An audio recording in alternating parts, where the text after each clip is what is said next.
सरकार ने 4 से 5 ट्रक सोना खरीदा है। हर ट्रक की क्षमता तकरीबन 20 टन।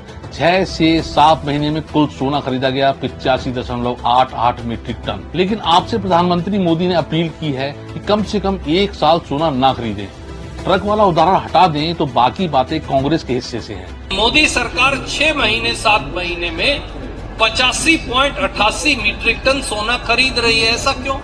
अब आपके जहन में एक सवाल होगा, खुद सोना खरीद रहे हैं लेकिन हमें मना कर रहे हैं, ऐसा क्यों?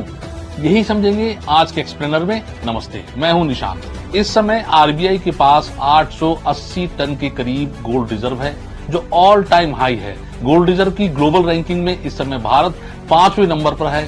सरकार ने साल 2021 से 2025 के बीच 185 टन सोना खरीदा, मतलब तकरीबन 9 ट्रक सोना। पिछले 10 सालों में आरबीआई की गोल्ड रिजर्व में 57% की बढ़ोतरी हुई है।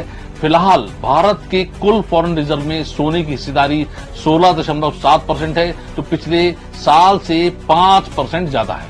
एक और जरूरी बात, आरबीआई अब विदेशी बैंकों की जगह ज्यादातर सोना अपनी तिजोरियों में जमा कर रहा है। 2023 में आरबीआई के गोल्ड रिजर्व का सिर्फ 38% देश में था, जो आज बढ़कर 77% हो गया है।